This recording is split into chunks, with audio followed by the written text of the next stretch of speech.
Welcome to the Girkship Corrosion channel. My name is Maryam احتشام زاده. Chapter 3, Session 8, Types of Corrosion, Damage Mechanisms. In this video, hydrogen blistering and hydrogen embrittlement are discussed. The main references are shown here. Hydrogen damage. Hydrogen damage is a general term which refers to mechanical damage of a metal caused by the presence of or interaction with hydrogen. Hydrogen damage may be classified into 4 distinct types. 1. Hydrogen blistering. 2. Hydrogen embrittlement. 3. Decarburization. And 4. Hydrogen attack. Hydrogen damage affects low alloy steels and some other high-strength or hardenable materials in wet H2S environments. Hydrogen blistering results from the penetration of hydrogen into a metal. Hydrogen blisters form bulges primarily on the ID surface of pressure vessels. Hydrogen blistering is rare in seamless pipe but can occur in seam-welded pipe. Extensive hydrogen blistering on the internal diameter surface of a steel pressure vessel can be seen here. Blisters are caused by the hydrogen atoms that form on the surface of the steel as a result of corrosion reactions. Figure. Illustration showing hydrogen blistering and hydrogen-induced cracking, HIC. Blisters and cracks can be seen here. Cross-section of a carbon steel plate removed from a petroleum process stream showing a large hydrogen blister. Atomic hydrogen diffuses into the metal and then recombines into molecular hydrogen, H2, at internal voids, creating pressure that can lead to cracking, hydrogen-induced cracking or HIC, or surface blisters, reduction of protons, diffusion of hydrogen atoms, and recombination of hydrogen atoms and production of H2. Hydrogen embrittlement. Description of damage. Hydrogen embrittlement is the loss in strength, ductility, and/or fracture toughness of susceptible materials due to the penetration and diffusion of atomic hydrogen. HE can lead to brittle cracking. It can occur during manufacturing, welding, or from services that charge hydrogen into the metal. Affected materials. Low alloy steels, high-strength steels, 400 series stainless steels, precipitation hardenable stainless steel, duplex stainless steel, and some high-strength nickel-based alloys. Carbon steel can suffer hydrogen embrittlement if hardened by cold work or welding. Typically, steel has to have hardness greater than Rockwell hardness number 22 to be susceptible to hydrogen embrittlement cracking in the most severe environments. Higher strength hardness can be tolerated in milder environments. For the purposes of this section, blistering and HIC are not considered examples of hydrogen embrittlement. Critical factors. A. The following 5 conditions must be satisfied. 1. The material must be susceptible. 2.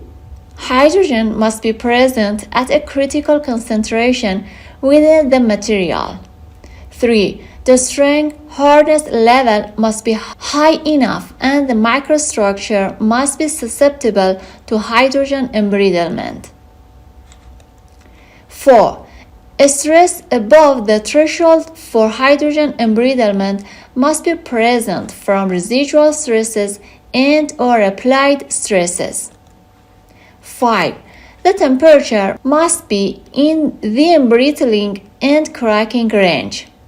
Hydrogen embrittlement generally diminishes with increasing or decreasing temperature away from ambient. B. The hydrogen can come from the following. 1. Welding. If wet electrodes or electrodes with a high moisture content flux are used, hydrogen can be charged into the material. Cracking in a susceptible material from this cause is often called delayed cracking or underbit cracking. 2. Corrosion reactions. Most aqueous corrosion reactions produce hydrogen. Wet H2S services and HF acid services in which atomic hydrogen diffuses into the metal as a result of the corrosion reaction are two of the most severe and common examples. Wet H2S damage and hydrogen stress cracking in hydrofluoric acid are discussed in other videos. Sulfur and arsenic act as atomic hydrogen recombination poisons in wet H2S and HF acid environments respectively that inhibit the reaction of atomic hydrogen to form H2 gas, thus enabling a higher percentage of hydrogen atoms to diffuse into the metal. Cyanide can also promote hydrogen charging by forming a complex with the surface films, rendering them less protective. This in turn results in increased corrosion with associated increases in atomic hydrogen production. In very high strength, highly susceptible steels, the corrosion reaction alone, without the need for a recombination poison, can lead to hydrogen embrittlement cracking. 3. Service in high temperature, greater than 400 degrees Fahrenheit, hydrogen gas atmospheres. Molecular hydrogen dissociates to form atomic hydrogen that can diffuse into the metal. 4. Cleaning and pickling in acid solutions. 5. Manufacturing. Melting practices or manufacturing processes, particularly where susceptible components are plated, for example, high-strength balls plated with cadmium, can lead to hydrogen embrittlement cracking. This is sometimes called hydrogen flaking. 6. Cathodic protection. Hydrogen is formed on the surface of the protected metal, which can lead to hydrogen embrittlement cracking if the metal is susceptible. C. The effect is generally most pronounced at ambient temperatures, decreases rapidly above 150 degrees Fahrenheit, and effectively disappears above about 300 degrees Fahrenheit. The temperature above which it is no longer a practical concern in a given circumstance varies depending on the susceptibility of the material and the hydrogen charging environment. D. Hydrogen embrittlement affects static properties to a much greater extent than impact properties. If the hydrogen is present and a sufficient stress is applied, failure can occur quickly. Static properties describe material behavior under constant or slowly applied forces, while impact properties assess behavior under sudden high-energy loads.